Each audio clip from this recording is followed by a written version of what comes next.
Living on Long Island, it means you really live with the sea, don't you? Oh, absolutely. It's this constant presence, gives, takes, shapes everything. And that conversation with the sea, it feels like it's changing.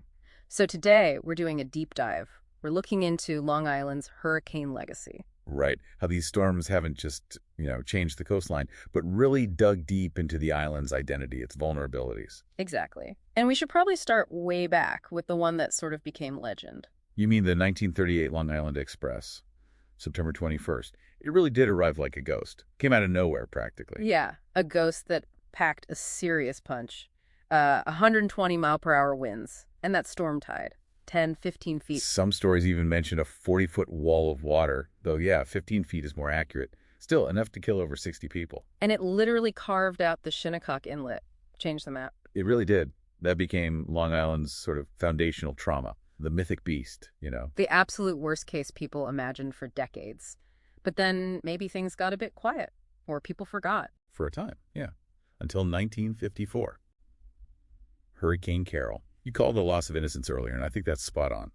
So 38 was trauma, but what made Carol, this compact Category 3, so different? Why a loss of innocence? Well, I think Carol was the one that really hit that post-war feeling, both money-wise and psychologically. Okay. You had 120-mile-per-hour gusts out at Montauk. The Montauk Highway flooded, and the cost, $460 million back then.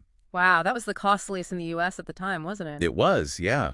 And you hear these stories like a 13-year-old kid watching wooden boats get shattered like matchsticks. It made it real. Not history, but a current threat. Right, not just a myth anymore. And then, just 6 years later, 1960, Hurricane Donna hits. Hurricane Donna slashes up from the Caribbean into Florida. Already the killer of at least 125 persons, the savage tropical storm rainfell on Long Island. Thousands of summer visitors on the South Shore fled the beaches. Damage is extensive on all Long Island's hundreds of miles of shoreline. And still, Donna rages on. And this one felt different again, like a double threat. It really was. On the coast, classic hurricane stuff, West Hampton homes washed away, breezy point. Just total annihilation was the description. Awful. But the other side of Donna, that was the shocker maybe, the urban side. That's it. That 14-foot storm tide they measured at the Battery in Lower Manhattan, that shattered all the records. 14 feet in the city. Yeah. Subways flooded. The whole city just paralyzed. It showed how fragile modern life was, even away from the immediate coast.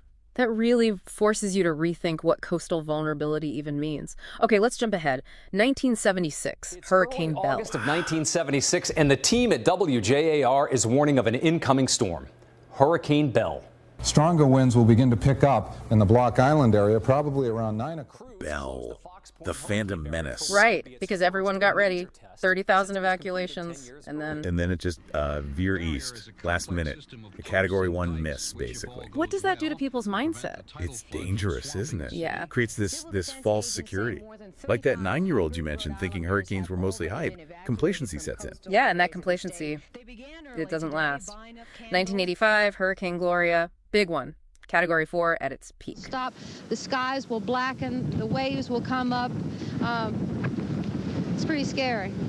Hours away, but if the storm is speeding up now, beginning to move, it will be less, maybe coming around noon, which means that the south shore of Long Island off to the east in the Hamptons will be struck by the storm. And incidentally, that is pretty much what happened back in 38. It seems of that storm itself. And the eye went right over central Long Island. But the wind and surge, while bad, weren't the defining thing people remember. No, it was the darkness. Exactly. Widespread power outages. Hundreds of thousands of people without power, some for like up to 2 weeks. 2 weeks. Yeah. And the anger, the public fury, that's what eventually killed off LILCO, the Long Island Lighting Company. So Gloria wasn't just nature. It showed how a natural disaster could trigger this whole man-made crisis. Infrastructure, trust, all collapsing. That was a huge lesson, a really profound shift. Okay, then 1991, Hurricane Bob. Faster, Category 2, clipped the East End. What was Bob's reminder? Bob felt more like a direct physical assault, maybe. Right in peak tourist season. 6-foot surge, lots of rain, 300,000 lost power again. It was just a violent slap, a reminder of the raw power. Like a throwback, almost. Okay. Okay. Fast forward again, 2012, Superstorm Sandy. Sandy, just unprecedented scale. Yeah, this huge hybrid storm, winds stretching 1,000 miles. What made it so different? Well, that weird westward turn was key, and it pushed that record-breaking 14-foot storm tide into the battery. Again, higher this time. And the damage was everywhere. Long Beach boardwalk gone, fires in Freeport firefighters couldn't even reach. Fire Island homes just gone, swept away. And even way inland, these huge old oak trees were coming down. The cost was enormous, $19 billion, and 44 deaths just in New York City. Staggering numbers. A whole new level of devastation. But even that wasn't the end of the learning curve. 2021, remnants of Hurricane Ida. And this brought a totally new fear. Yeah, Ida was about rain. Intense, unbelievable rain. Inland flooding like never before. How much rain are we talking? Over 3.5 inches in an hour in some spots. Double what the city's sewers could handle. They issued the first ever flash flood emergency for New York City. And the damaged buildings, most weren't even in the usual flood zone. Exactly. Most of the 33,500 damaged buildings were outside the floodplains. And the deaths, tragically, mostly in these unregulated basement apartments. So Ida basically showed... It showed that on Long Island now, everyone is living on the shore.